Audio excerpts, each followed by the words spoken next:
सरनाई। आया उतर गयो मेरे मन का संसार, उतर गयो मेरे मन का संसार। जब ते दर्शन पाया ठाकुर तुम सरनाई। आया ठाकुर तुम सरनाई। आया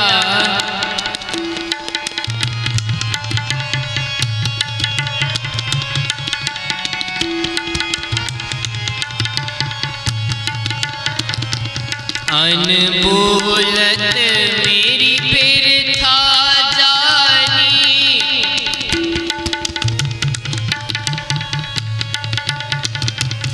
अनबोलत मेरी बिरथा जानी।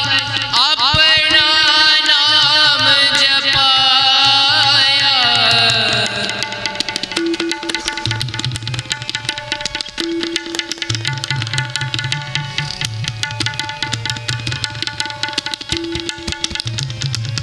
अनबोलत मेरी बिरथा जानी। अपना नाम जपाया दुख ना थे सुख सहज समाए।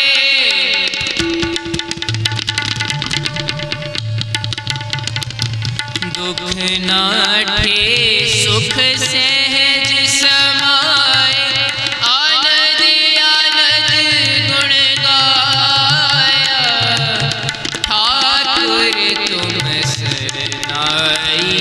आया ठाकुर तुम सरनाई। आया उतर गयो मेरे मन का संसार।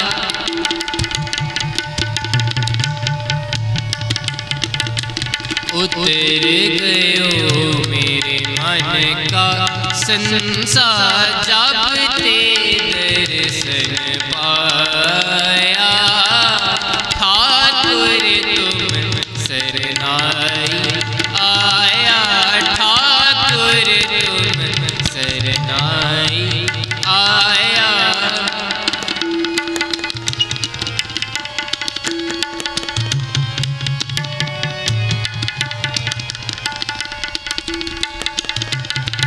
दुख ना थे सुख सहज समाए।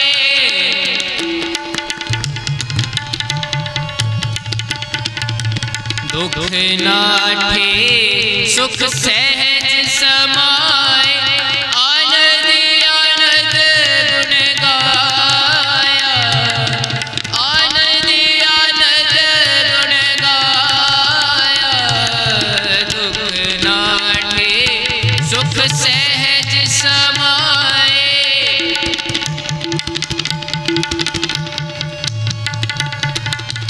दुख ना थे सुख सहज समाए। आनंद आनंद गुण गाया ठाकुर तुम सरनाई। आया ठाकुर तुम सरनाई। आया ठाकुर तुम सरनाई।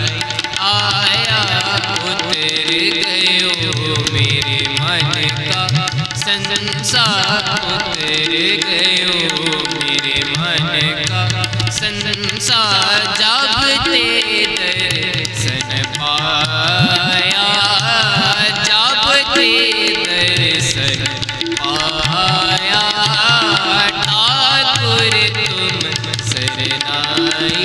आया ठाकुर तुम सरनाई। आया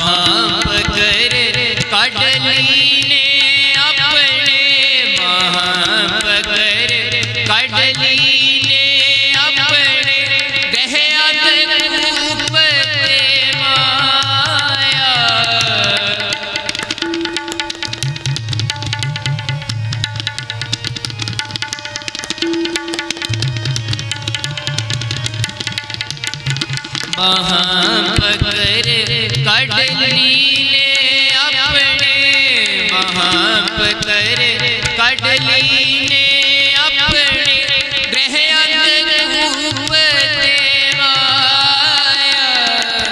ग्रह अंग रूप देवाया, ठाकुर तुम सरनाई आया, ठाकुर तुम सरनाई आया, उतर गयो मेरे मन का संसार,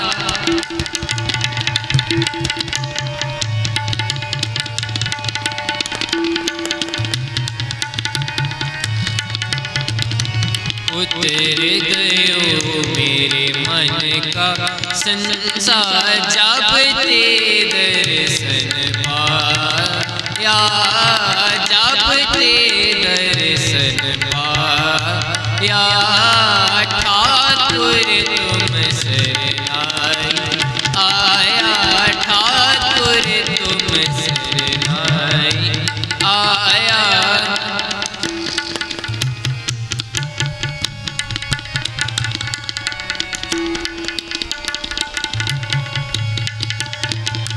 कहो नानक गुर बंधन काटे,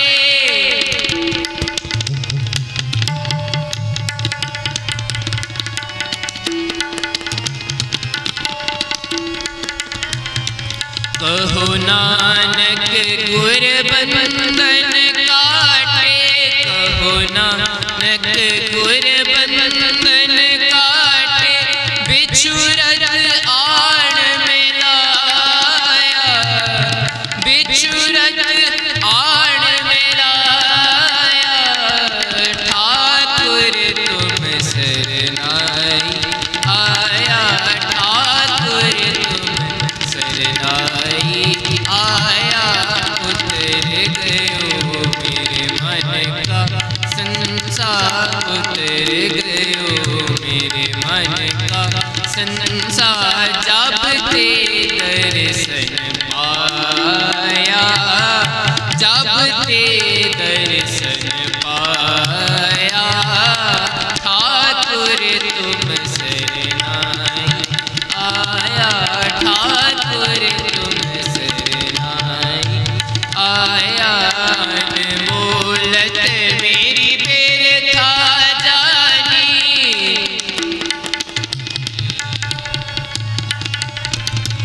अनमोलत मेरी बिरथा जानी, अपना नाम जपाया, अपना नाम जपाया, दुख नाटे सुख सहज समाए,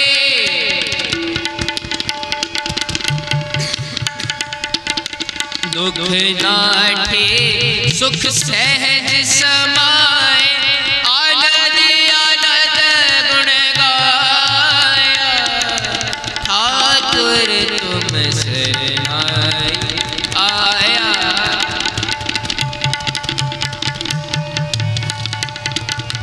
ठाकुर तुम सरनाई आया, उतर गयो मेरे मन का संसार, जब ते दर्शन पाया, ठाकुर तुम ठाकुर तुम ठाकुर तुम सरनाई आया। कलयुग के अवतार नाम के बोहित जाहरा जहूर हाजरा हजूर जागत जो तख्त चवर दे मालिक साहिब श्री गुरु ग्रंथ साहिब जी हो, आप जी को डंडौत बंधन अनेक बार। गुरु पातशाह जी के ग्रह स्वरूप गुरु प्यारी साध संगत जी फतेह प्रवान करो। वाहिगुरु जी का खालसा वाहिगुरु जी की फतेह। आप जी ने जो शब्द श्रवण किया है उस सारंग राग दे विच साहिब श्री गुरु ग्रंथ साहिब जी दे पावन अंग 1218 ते सुशोभित है और पंजवें स्वरूप दे विच नानक साहिब श्री गुरु अर्जन पातशाह जी दे मुखार बिंद तो ये शब्द उचारिया गया। महाराज शुरुआत करते ने कहते ने ठाकुर तुम सरनाई आया। आपां इस दे विच ये नहीं लेना कि साहिब श्री गुरु अर्जन पातशाह जी परमेश्वर अकाल पुरख ठाकुर जो वड्डा है उस दी शरण विच आए। साहिब तो आप परमात्मा ने।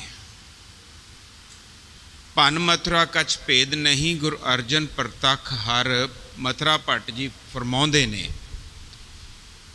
बयान करते हैं और ये साहिब श्री गुरु ग्रंथ साहिब जी दे विच अंकित है। सो कोई तौखले की गल नहीं है। गुरु अर्जन पातशाह जी तो आप परमेश्वर परमात्मा रब ने, लेकिन सानू समझाउण हित उन्होंने अपने आप नू साडे विच रख के ये बचन उचारे ने कि ऐसी स्थिति ते मैं पहुँच गया कि परमेश्वर अकाल पुरख तेरी शरण दे विच आ गया। हुण एक की खास गल है जी, आपां भी रोज़ ही आउंदे आ, इत्थे रोज़ ही मत्था टेकदे आ और कईयां चो अपने चो कह के भी आउंदे ने अपने घरां च मैं गुरु दी शरण चलिया। फिर एक की खास गल है इत्थे, सच ये जाणीए कि साडे शरीर तां आउंदे ने, साडे शरीर तां मत्थे टेकदे ने, लेकिन की असीं कदे अपने आप नू गुरु दे समर्पित कीता है, उस परमेश्वर अकाल पुरख नू समर्पित कीता है? ये ओ शरण है जी, ये शरण है। मन गुरु नू बेच दिता, मन बेचा सतगुर के पास, वो अवस्था है, वो स्टेज है। ये खेड शरीर दी नहीं है, ये खेड आत्मा और मन दी है। मारी कहते गल उदों बननी शुरू होनी है जदों उस दी शरण दे विच आओगे। उस दी शरण भाव उस दे हुक्म दे अंदर आओगे, उस दे भाणे दे अंदर आओगे। आप खुद परमेश्वर अकाल पुरख दे शरण दे विच अपनियां एफर्ट्स तशद्दद करके, शरीरिक तशद्दद करके नहीं आ सकते। ये चीज़ ना ही उस नूं भाउंदी है। जद तक साडा मन निर्मल नहीं हुंदा, साडा मन परमेश्वर दे चरनां दे विच आके स्थिर नहीं हुंदा, इस वक्त साडा मन चलाएमान है। जदों तक ये मन परमेश्वर की शरण दे विच आके स्थिर नहीं हुंदा, स्टेबल नहीं हुंदा, उदों तक ये शरण की कहानी बननी नहीं। क्यों? क्योंकि इस वक्त जदों मन चलाएमान है, सानू संसारिक जो पदार्थवाद है, संसारिक जो मटीरियलिज्म है, इस दे वल ये मन है जो साडी आत्मा नू आकर्षित करता रहता है और उस दे आकर्षित होने दे नाल साडा शरीर भी उस पासे जाता है। क्योंकि मन डायरैक्ट करता है आत्मा नू, आत्मा डायरैक्ट करती है साडे शरीर नू। सो जे किते शरीर असी बिना मन नू टिकाया इत्थे लै भी आउंदे आ तां ओह गल शरण वाली नहीं है। ते फिर होएगा किवें? ये परमेश्वर दी किरपा दे नाल ही जिहड़ा मन है इस दी शरण दे विच आ सकदा है, इस दी स्टैबिलिटी बन सकती है। असी परमेश्वर तो यही ही मंग करनी है कि अकाल पुरख परमेश्वर ये जो ठाकुर तुम सरनाई आया वाली गल है ना, ये साडी बना दे। ये साडे मन नू तू होड़ के परमेश्वर की शरण विच लै आ। फिर होएगा कि महाराज कहंदे उतर गयो मेरे मन का संसा जब ते दर्शन पाया। हुण इत्थे दो गल्लां ने जी। मन नू संबोधन करके कहा गया, मन की खेड़ साबित होगी ना जी। ਜਿਹੜੇ मन ਦੇ संशय ਸੀਗੇ जिस कारण मन सानू भटका रहा सी संसारिक पदार्थवाद ਵੱਲ, एक तो वो संसे तौखले वो शांत हो गए, स्थिरता वाल वध गए। दूजा महाराज कहते जब ते दर्शन पाया। दर्शन असी भी करते हैं, आप गुरु घर आए हैं कि असी दर्शन नहीं कीते है ना। ये दर्शनां च की फर्क है?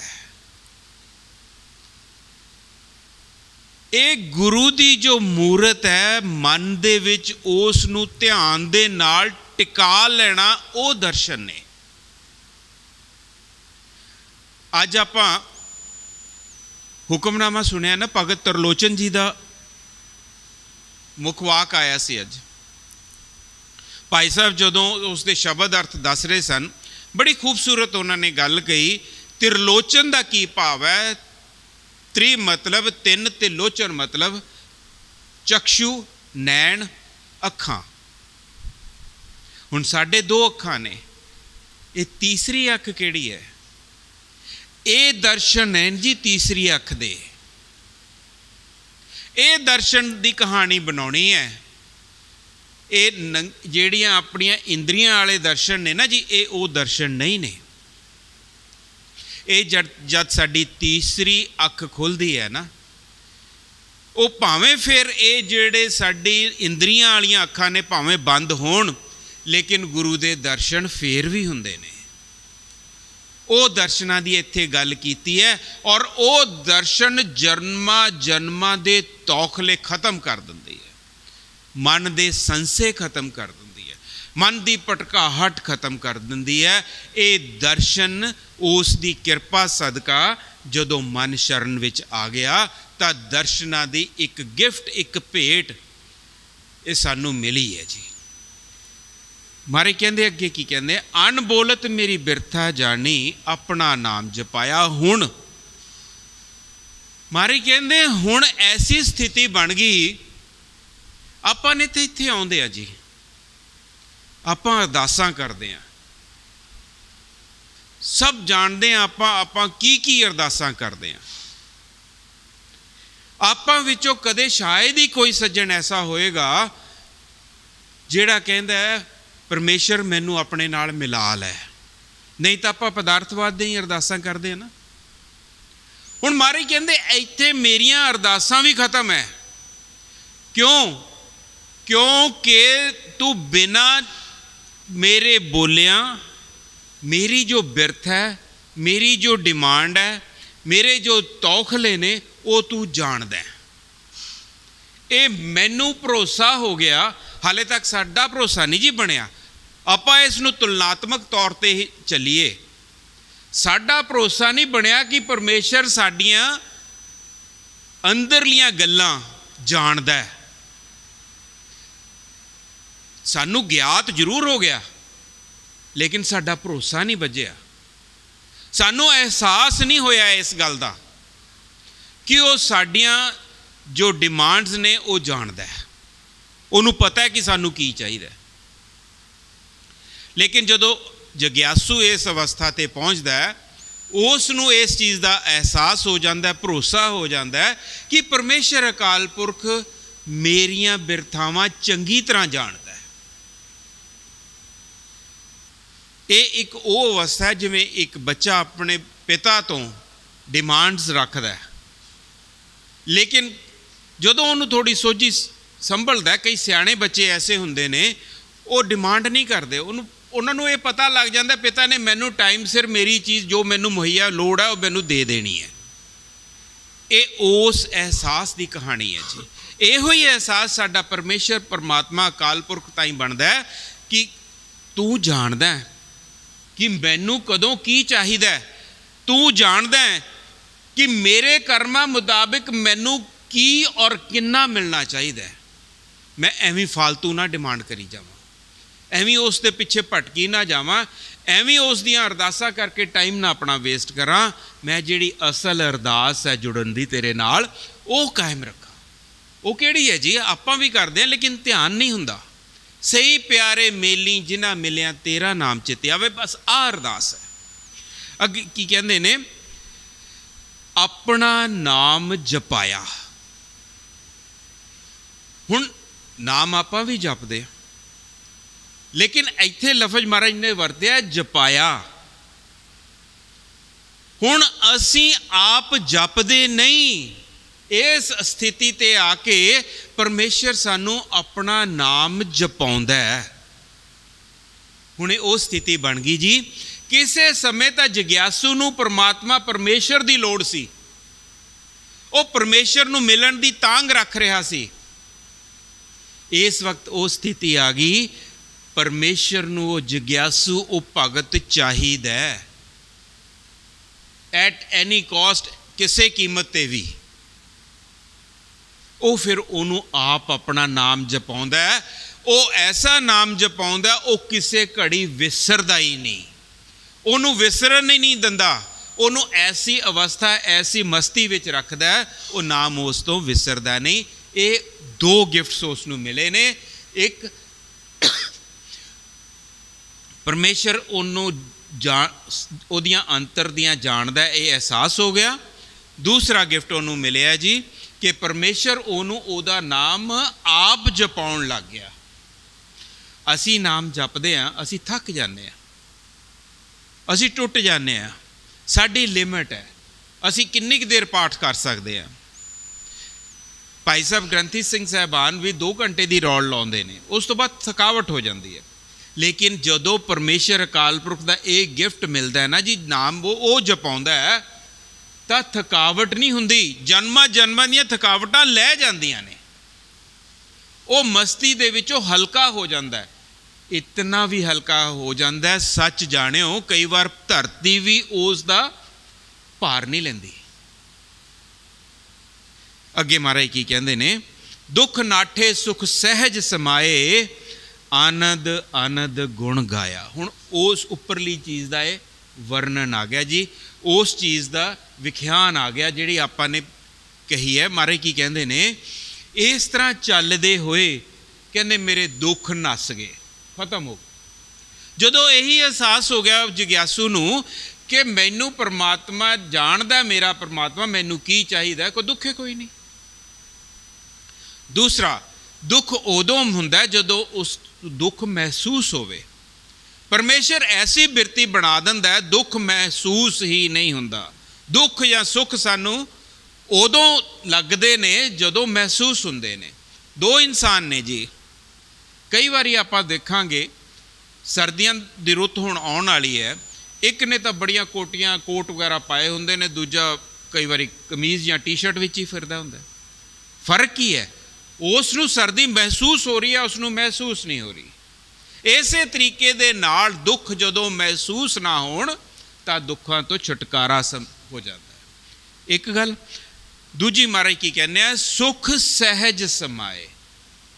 सहज इत्थे हौली या आराम नाल मतलब नहीं है, सहज मतलब है सुते सिद्ध अपने आप आटोमैटिकली जदों दुखां दी निवृत्ति होगी, सुखां दे विच जग्यासू पहुँच गया, अपने आप ही पहुँच गया। उन्होंने हर घड़ी हर स्थिति दे विच सुख और आनंद ही मिलता है। महाराज कहते आनंद आनंद गुण गाया। हुण महाराज ने इत्थे लफज आनंद नहीं वरत्या, टिप्पी नहीं है जी उपर, इत्थे आनंद शब्द है। आनंद साहब दे विच भी जो आप अखीरली पौड़ी पढ़ते हैं उत्थे भी आनंद शब्द है, आनंद नहीं है। हुणे आनंद की है? आनंद एक ऐसी धुन है जिहड़ी बिना चोट तो सुनाई दिंदी है। वो जिहड़ी धुनी है वो सानू आनंद दे विच लैके जांदी है, और वो जदों आनंद और उसोमा आनंद दा मिलदा और असी आनंद दे विच सरोवर हुंदे आ, उस वक्त परमेश्वर अकाल पुरख दे गुण गुण ही गुण गाई जाते हैं, ਉਹਦੇ गुण ही गुण सानू नज़र आते हैं। आनंद आनंद गुण गाया। आनंद सानू मिलिया, आनंद शब्द मिलिया। उस आनंद शब्द दे नाल, उस धुनी दे नाल, दूजा आनंद, उस धुनी दे नाल असी परमेश्वर दे अकाल पुरख दे गुण ही गुण गाई जाते हैं। महाराज अगे की कहते ने, बाहां पकड़ कढ़ लीने अपने ਗ੍ਰਹਿ ਅੰਧਕੂਪ ਤੇ ਮਾਇਆ। ਅਸੀਂ ਨਾ ਜੀ ਮਾਇਆ ਦੇ ਘੇਰੇ ਦੇ ਵਿੱਚ ਇੱਕ ਖੂਹ ਦੇ ਵਿੱਚ, ਅੰਨੇ ਖੂਹ ਦੇ ਵਿੱਚ ਖੁੱਭਦੇ ਜਾਂਦੇ ਹਾਂ। ਕਿਵੇਂ ਖੁੱਭਦੇ ਜਾਂਦੇ ਹਾਂ? ਅੱਜ ਅਸੀਂ ਅਰਦਾਸ ਕੀਤੀ ਹੈ ਕਿ ਸੱਚਾ ਪਾਤਸ਼ਾਹ ਅਕਾਲ ਪੁਰਖ ਸਾਨੂੰ 4 ਪੈਸੇ ਦੇ ਦੇ, ਸਾਡਾ ਨਿਰਵਾਹ ਹੋਵੇ। ਦੇ ਦਿੱਤੇ ਮਹਾਰਾਜ ਨੇ। ਅੱਗੋਂ ਉਹ ਪੈਸੇ ਆਏ, ਮਹਾਰਾਜ ਹੁਣ ਸਾਨੂੰ ਘਰ ਵੀ ਚਾਹੀਦਾ, ਕੋਠੀ ਵੀ ਸਾਡੀ ਵਧੀਆ ਚਾਹੀਦੀ ਹੈ, ਦੇ ਦਿੱਤੀ ਮਹਾਰਾਜ ਨੇ। ਉਸ ਤੋਂ ਬਾਅਦ ਗੱਡੀ ਵੀ ਵਧੀਆ ਚਾਹੀਦੀ ਹੈ ਜੀ, ਮੇਰੇ ਧੀ ਪੁੱਤਰ ਵੀ ਚੰਗੇ ਸੈਟਲ ਹੋ ਜਾਣ। ਆਹ ਖੂਹ ਹੈ ਜੀ।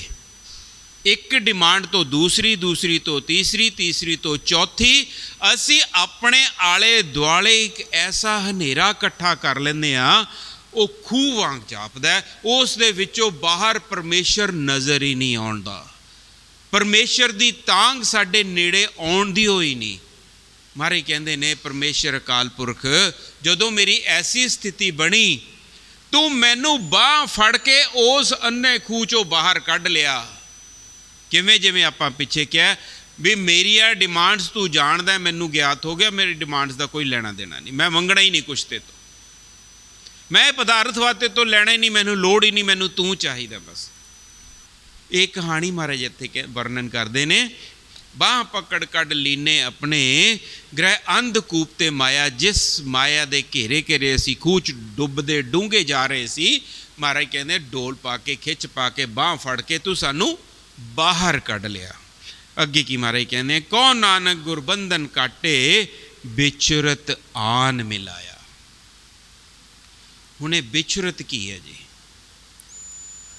ਭਗਤ ਰਵਿਦਾਸ ਜੀ ਵੀ ਕਹਿੰਦੇ ਨੇ, ਬਹੁਤ ਜਨਮ ਵਿਚਰੇ ਥੇ ਮਾਧੋ, ਇਹ ਜਨਮ ਤੁਮਾਰੇ ਲੇਖੇ। ਵਿਚਰਤ ਤੋਂ ਆਪਾਂ ਇਹ ਲਫ਼ਜ਼ ਤੋਂ ਲੈ ਲੈਂਦੇ ਹਾਂ ਕਿ ਵਿਛੋੜਾ। ਦੇਖੋ, ਜਿੰਨੀ ਦੇਰ ਸਾਡੇ 'ਚ ਸਵਾਸ ਹੈ ਨਾ, ਅਸੀਂ ਵਿਛੜ ਤਾਂ ਸਕਦੇ ਹੀ ਨਹੀਂ ਉਸ ਤੋਂ, ਉਹ ਸਾਡੇ ਅੰਦਰ ਬੈਠਾ ਹੈ। ਜਿੱਦਣ ਅਸੀਂ ਵਿਛੜ ਗਏ ਉਸ ਤੋਂ, ਜਿਸ ਦਿਨ ਉਹ ਪਰਮੇਸ਼ਰ ਅਕਾਲ ਪੁਰਖ ਇਸ ਤੋਂ ਅਲੱਗ ਹੋ ਗਿਆ, ਉਸ ਦਿਨ ਅਸੀਂ ਮਨੁੱਖ ਨਹੀਂ ਰਵਾਂਗੇ, ਮਨੁੱਸ਼ ਨਹੀਂ ਰਵਾਂਗੇ, ਸ਼ਵ ਹੀ ਰਹਿ ਜਾਵਾਂਗੇ। ਉਸ ਦਿਨ ਮਿੱਟੀ ਦੀ ਢੇਰੀ ਹੈ। ਫਿਰ ਇਹ ਵਿਚਰਤ ਕੀ ਹੈ? ਇਹ ਵਿਚਰਤ ਹੈ ਜੀ, ਅਸੀਂ ਉਸ ਪਰਮੇਸ਼ਰ ਅਕਾਲ ਪੁਰਖ ਨੂੰ ਭੁਲਾਇਆ ਹੋਇਆ ਸੀ, ਅਸੀਂ ਉਸ ਨੂੰ ਭੁੱਲ ਗਏ ਸੀ, ਅਸੀਂ ਉਸ ਦਾ ਗਿਆਤ ਭੁੱਲ ਗਏ ਸੀ ਵੀ ਉਹ ਸਾਡੇ ਅੰਦਰ ਹੀ ਬੈਠਾ ਹੈ। ਸਾਨੂੰ ਗਿਆਤ ਭੁੱਲ ਗਿਆ ਸੀ ਕਿ ਪਰਮੇਸ਼ਰ ਸਾਡੀ ਬਿਰਥਾ ਜਾਣਦਾ ਹੈ। ਮਾਰੇ ਕਹਿੰਦੇ, ਜਦੋਂ ਇਹ ਸਾਰੇ ਮਾਇਆਵੀ ਬੰਧਨ ਮਟੀਰੀਅਲਿਜ਼ਮ ਦੇ, ਪਦਾਰਥਵਾਦ ਦੇ ਤੂੰ ਤੋੜੇ ਨਾ, ਤਾਂ ਜਿਹੜਾ ਮੈਂ ਵਿਛੜਿਆ ਹੋਇਆ ਸੀ, ਜਿਹੜਾ ਮੈਂ ਪਰਮੇਸ਼ਰ ਅਕਾਲ ਪੁਰਖ ਨੂੰ ਵਿਸਾਰਿਆ ਹੋਇਆ ਸੀ, ਉਹ ਆ ਕੇ ਪਰਮੇਸ਼ਰ ਅਕਾਲ ਪੁਰਖ ਨੇ ਆਪ ਮਿਲਾ ਲਿਆ, ਮੇਲ ਹੋ ਗਿਆ। ਬਸ ਆਹੀ ਸਾਡਾ ਸਿਰ ਹੈ ਜੀ। ਅਸੀਂ ਆਏ ਹੀ ਇਸ ਕਾਰਨ ਆ, ਹੋਰ ਕੋਈ ਕਾਰਨ ਨਹੀਂ ਹੈ ਸਾਡਾ ਇੱਥੇ ਆਉਣ ਦਾ। ਮਹਿਲ ਮਾੜੀਆਂ, ਮਾਇਆ, ਗੱਡੀਆਂ ਲੈਣੀਆਂ, ਇਹ ਸਾਡਾ ਮਨੋਰਥ ਨਹੀਂ ਹੈ। ਇਹ ਤਾਂ ਪਰਮੇਸ਼ਰ ਅਕਾਲ ਪੁਰਖ ਨੇ ਆਪਣੇ ਆਪ, ਜੋ ਸਾਡੇ ਕਰਮ ਨੇ, ਉਸ ਮੁਤਾਬਿਕ ਸਾਨੂੰ ਦੇ ਦੇਣਾ। ਉਸ ਤਰੀਕੇ ਦਾ ਵਾਤਾਵਰਨ, ਉਸ ਤਰੀਕੇ ਦੀਆਂ ਸਾਡੇ ਪਰਿਵਾਰਕ ਸਾਂਝਾਂ, ਉਸ ਤਰੀਕੇ ਦੇ ਸਾਨੂੰ ਪਰਿਵਾਰਾਂ ਦੇ ਵਿੱਚ ਜਨਮ ਮਹਾਰਾਜ ਨੇ ਦੇ ਦੇਣੇ ਹੈ। ਇਸ ਦੇ ਲਈ ਤਸ਼ੱਦਦ ਜਾਂ ਸੋਚ ਕਰਨ ਦੀ ਲੋੜ ਨਹੀਂ। ਸੋਚ ਕਰਨ ਦੀ ਲੋੜ ਹੈ ਪਰਮੇਸ਼ਰ ਨੂੰ ਮਿਲਿਆ ਕਿੱਦਾਂ ਜਾਏ। ਵਿਚਰਤ ਆਨ ਮਿਲਾਇਆ। ਕਬੀਰ ਸਾਹਿਬ ਕਹਿ ਰਹੇ ਹੈ, ਐਸੇ ਘਰ ਹਮ ਬਹੁਤ ਬਸਾਏ। ਜੇ ਉਹਨਾਂ ਨੇ ਇੰਨੇ ਘਰਾਂ 'ਚ ਇੰਨੇ ਜਨਮ ਲਏ ਨੇ, ਤਾਂ ਸਾਡਾ ਤਾਂ ਹਾਲ ਪਤਾ ਨਹੀਂ ਕੀ ਹੋਣਾ। ਅਸੀਂ ਤਾਂ ਪਤਾ ਨਹੀਂ ਕਦੇ ਕੁ ਵਿਛੜੇ ਹੋਏ ਹਾਂ ਉਸ ਤੋਂ, ਕਦੇ ਪਰਮੇਸ਼ਰ ਨੂੰ ਭੁਲਾਇਆ ਹੋਇਆ ਅਸੀਂ। ਸੋ ਇਹ ਵਿਜ਼ਨ ਧਿਆਨ 'ਚ ਰੱਖੀਏ। ਮੈਨੇਜਮੈਂਟ ਕਹਿੰਦੀ ਹੈ ਨਾ ਜੀ, ਦੋ ਚੀਜ਼ਾਂ ਮੈਨੇਜਮੈਂਟ ਕਹਿੰਦੀ ਹੈ, ਇੱਕ ਵਿਜ਼ਨ ਤੇ ਦੂਸਰੀ ਮਿਸ਼ਨ। ਵਿਜ਼ਨ ਪਹੁੰਚਣਾ ਕਿੱਥੇ ਹੈ, ਮਿਸ਼ਨ ਕਿਵੇਂ ਪਹੁੰਚਣਾ ਹੈ। ਬਸ ਇਹੋ ਹੀ ਧਿਆਨ ਅਸੀਂ ਰੱਖਣਾ। ਅਸੀਂ ਜੀਵਨ ਦੇ ਵਿੱਚ ਸਾਡੀ ਵਿਜ਼ਨ ਕੀ ਹੋਣੀ ਚਾਹੀਦੀ ਹੈ? ਪਰਮੇਸ਼ਰ ਨੂੰ ਮਿਲਣਾ ਕਿਵੇਂ ਹੈ? ਉਹਦਾ ਨਾਮ ਜਪ ਕੇ, ਉਹਦੀ ਕਿਰਪਾ ਲੈ ਕੇ। ਬਸ ਇਹ ਕਹਾਣੀ ਹੈ ਜੀ। ਅਗਲਾ ਸ਼ਬਦ ਆਪਾਂ ਸਰਵਣ ਕਰੀਏ।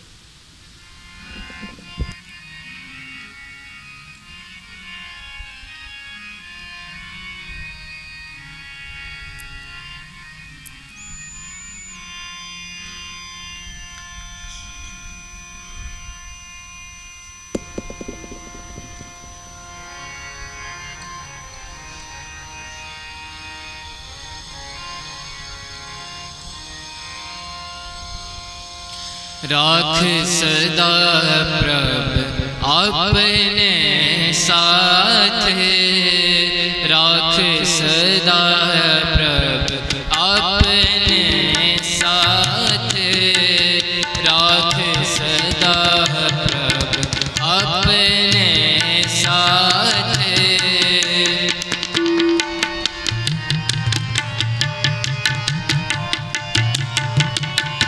राख सदा प्रभ अपने साथ, राख सदा प्रभ अपने साथ।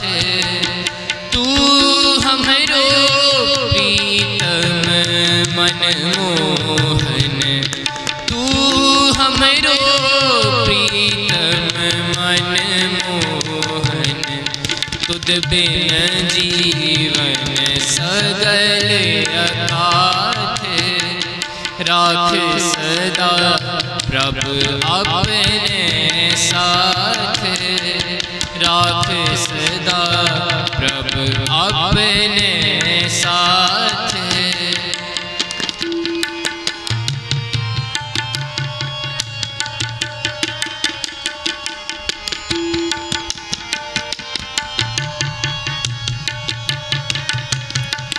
रंग तेरा करत खिन पीतर,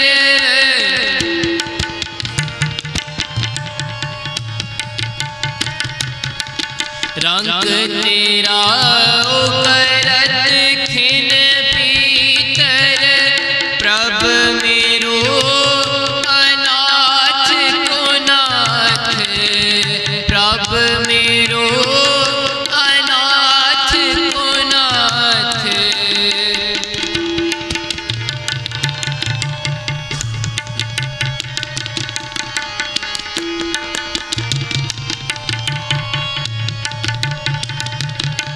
रंग तेरा करत खिन पीतर।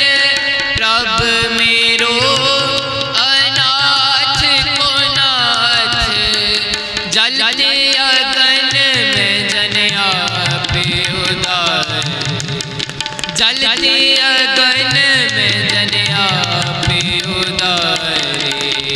कर अपने दे राखे हाथ, राख सदा प्रभ अपने साथ, राख सदा प्रभ अपने साथ।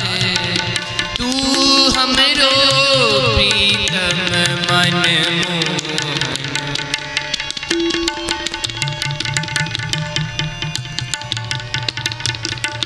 तू हमरो प्रीतम मनमोहन, तुद बिन जीवन सगल अगाध।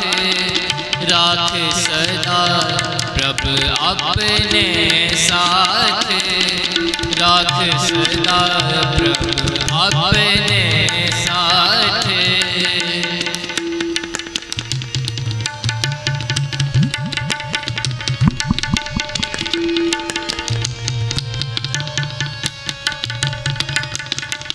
शीतल सुख पायो मन तृप्ते,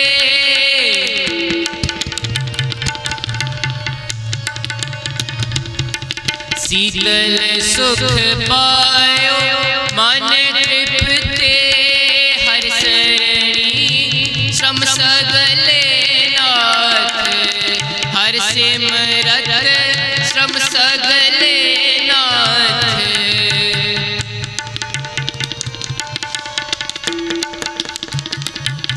शीतल सुख पायो मन तृप्ते, हर सिमरत श्रम सगले नाथ। नित निदान नानक हर सेवा,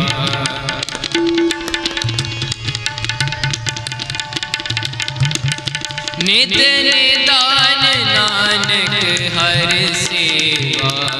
अवर से आणव सगले अगाध, राख सदा प्रभ अपने साथ।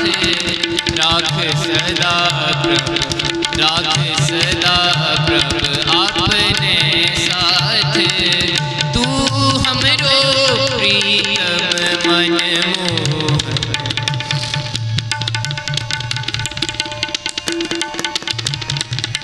तू हमरो प्रीतम मन मोहन। तुद बिन जीवन सगले अकाथ। राख सदा प्रभु आपने साथ। राख सदा प्रभु, राख सदा प्रभु आपने साथ। रंग तेरा ओ करत खिन पीतर,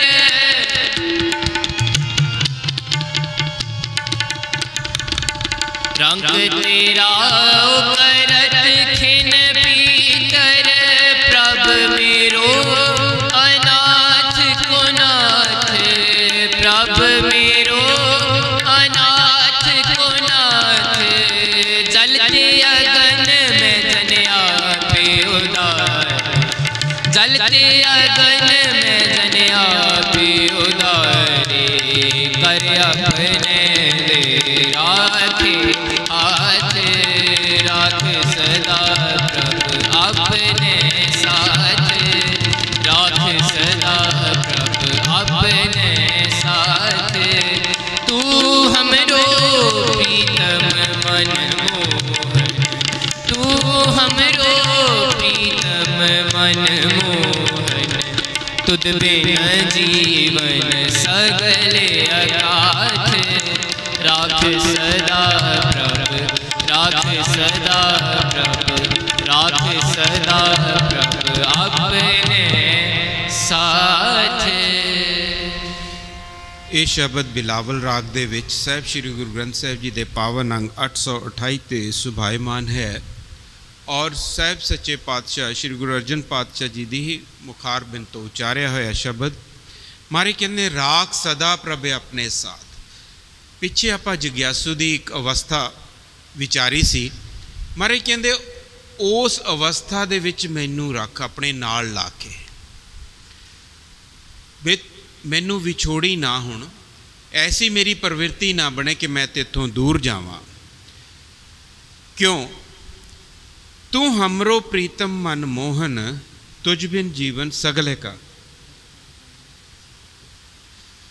तेरे बिना मेरा जीवन व्यर्थ है। इस व्यर्थता तक ना पहुँचा, इस करके मैनू अपने नाल रख। और परमेश्वर तू सब कुछ करन योग है। राजे तो तू भिखारी बनाउण योग है, भिखारी तो तू राजा बना सकदा है। और तू मैनू जलदी हुई अगन की सी, उही अन्ना खूह माया दा, उस तो तू मैनू बचाउण योग है। अपना हथ दे के उस विच रख लेना, तू रख सकदा है। और सुख प्रदान करदा है। वो अगन सी सुख, मैनू शीतल ठंडक दे सुख वो देगा। मेरी अगन बुझा के मैनू ठंड प्रदान करेगा। और जो तेरी सेवा है उस दे विच तू मन लाएगा, क्योंकि वो तेरी सेवा जो है वो खजानियां दा खजाना है। ये महाराज ने इस शब्द विच बयान किया है। और आपां भी अरदासां करिए कि साडी भी ऐसी अवस्था बने। समय की समाप्ति है जी। आप जी दे विच परमेश्वर अकाल पुरख साहिब सच्चे पातशाह दे वचन रखते हैं और विचार करते हैं। अनेकों प्रकार दीयां गलतियां भुल्लां बेअदबियां हो गई होणियां जी। अनजान ना समझ ते बेसूझ बच्चे समझ के खिमा करना, अगों वास्ते अरदास करना। शुद्ध स्पष्ट बाणी आप जी दे विच महाराज दे बचन रखे जान, विचारे जान। सो आप जी दे नाल विचरदा होया खिमा दे जाचक हाँ। फतेह प्रवान करो। वाहिगुरू जी का खालसा, वाहिगुरू जी की फतेह।